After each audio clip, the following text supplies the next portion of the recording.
بسم اللہ الرحمن الرحیم۔ حضرت سیدنا امام زین العابدین علی بن حسین رضی اللہ تعالی عنہ، جن کا نام علی اور کنیت ابو الحسن تھی، اور جبکہ آپ کا لقب زین العابدین تھا، آپ رضی اللہ تعالی عنہ حضرت امام حسین رضی اللہ تعالی عنہ کے فرزند اور ریاض نبوت کے گلے تر تھے۔ آپ رضی اللہ تعالی عنہ فرماتے تھے کہ مجھے اس مغرور اور فخر کرنے والے پر تعجب ہوتا ہے جو کل حقیقت میں ایک نطفہ تھا اور کل مردار ہو جائے گا۔ آپ فرماتے ہیں کہ کچھ لوگ خوف سے خدا کی عبادت کرتے ہیں، یہ غلاموں کی عبادت ہے، اور کچھ جنت میں جانے کی طمع اور لالچ میں عبادت کرتے ہیں، یہ تاجروں کی عبادت ہے، لیکن کچھ خالص رضائے الہی میں عبادت کرتے ہیں، اور حقیقت میں یہی آزاد لوگوں کی عبادت ہے۔ آپ کا دل خشیت الہی سے لبریز رہتا تھا، اور اکثر آپ رضی اللہ تعالی عنہ خوف الہی سے بے ہوش ہو جایا کرتے تھے۔ ابن عینیہ کا بیان ہے کہ حضرت امام علی بن حسین رضی اللہ تعالی عنہ حج کے لیے احرام باندھنے کے بعد جب سواری پر بیٹھے تو خوف سے ان کا رنگ زرد پڑ گیا اور ایسا لرزہ طاری ہوا کہ زبان سے لبیک تک نہ نکل سکا۔ لوگوں نے کہا، آپ لبیک کیوں نہیں کہتے؟ تو فرمایا، ڈر لگتا ہے ایسا نہ ہو کہ میں لبیک کہوں اور ادھر کہیں سے جواب ملے لا لبیک، تیری حاضری قبول نہیں۔ لوگوں نے کہا، مگر لبیک کہنا تو ضروری ہے۔ لوگوں کے اصرار پر کہا، مگر جیسے ہی زبان مبارک سے لبیک نکلا، بے ہوش ہو کر سواری سے گر پڑے، اور حج کے دن تک یہی کیفیت طاری رہی۔ آپ رضی اللہ تعالی عنہ ہر روز 1000 رکعت نوافل ادا کیا کرتے تھے، اور وفات تک اس معمول مبارک میں فرق نہ آیا۔ اس عبادت کی وجہ سے زین العابدین لقب سے ملقب ہوئے۔ قیام اللیل میں سفر و حضر کی کسی بھی حالت میں ناغہ نہ ہوتا تھا۔ اخلاص فی العبادت اور خشیت الہی کا یہی حال تھا کہ حضوری کے وقت سارے بدن میں لرزہ طاری ہو جاتا تھا۔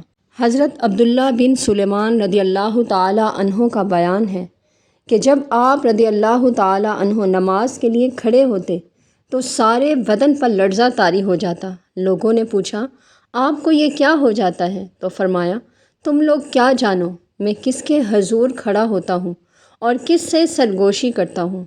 محویت کا یہ عالم تھا کہ نماز کی حالت میں کچھ بھی ہو جائے، آپ رضی اللہ تعالی عنہ کو خبر نہ ہوتی تھی۔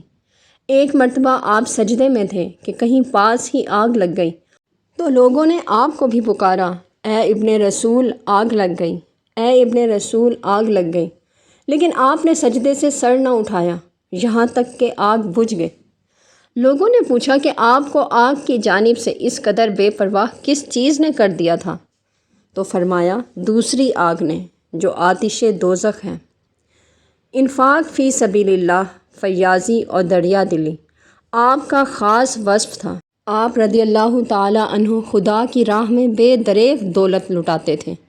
فقراء اور اہل حاجت کی دستگیری کے لیے ہمیشہ آپ کا دست کرم دراز رہتا تھا۔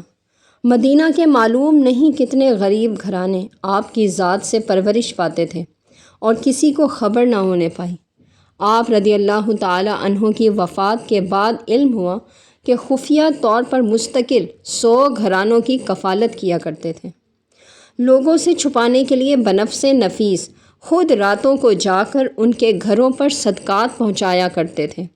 مدینہ میں بہت سے لوگ ایسے تھے جن کی معاشی حالت کا کوئی ظاہری وسیلہ نہ تھا۔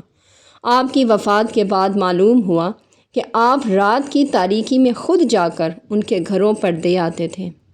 غلے کے بڑے بڑے بورے اپنی پیٹھ پر لاد کر غریبوں کے گھر پہنچاتے تھے۔ وفات کے بعد جب غسل دیا جانے لگا تو جسم مبارک پر نیل کے داغ نظر آئے تو تحقیق سے معلوم ہوا کہ آٹے کی بوریوں کے بوجھ کے داغ ہیں، جنہیں آپ عمر بھر راتوں کو لاد کر غرباء کے گھر پہنچاتے رہے۔ آپ رضی اللہ تعالی عنہ کی وفات کے بعد اہل مدینہ کہتے تھے کہ خفیہ خیرات حضرت زین العابدین کے دم سے تھی۔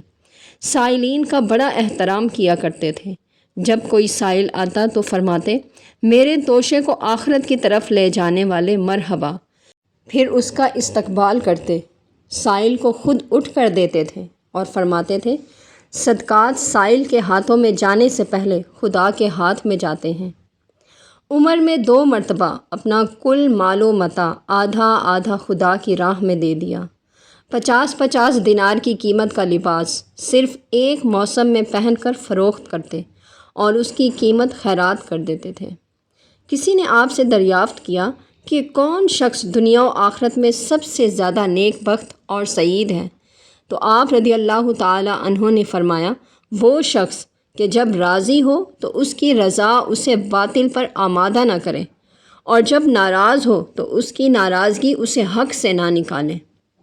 امام زین العابدین رضی اللہ تعالی عنہ فرماتے تھے کہ ایک رات حضرت یحییٰ بن زکریا علیہ السلام جو کہ روٹی سے سیر ہو کر سو گئے اور معمول شب قضا ہو گیا، اس پر اللہ تعالیٰ نے ان کی طرف وحی فرمائی کہ اے یحییٰ، اگر تو جنت الفردوس کی طرف ایک مرتبہ بھی جھانک لے تو تمہارا جسم اس کے شوق میں گھل جائے، اور تو اتنا روئے کہ آنسو ختم ہو جانے کے بعد بھی تیری آنکھوں سے پیپ بہنے لگے، اور تو اس کی طلب میں اتنی ریاضت اور مشقت کرے کہ ٹاٹ کا لباس بھی چھوڑ کر لوہا پہن لے۔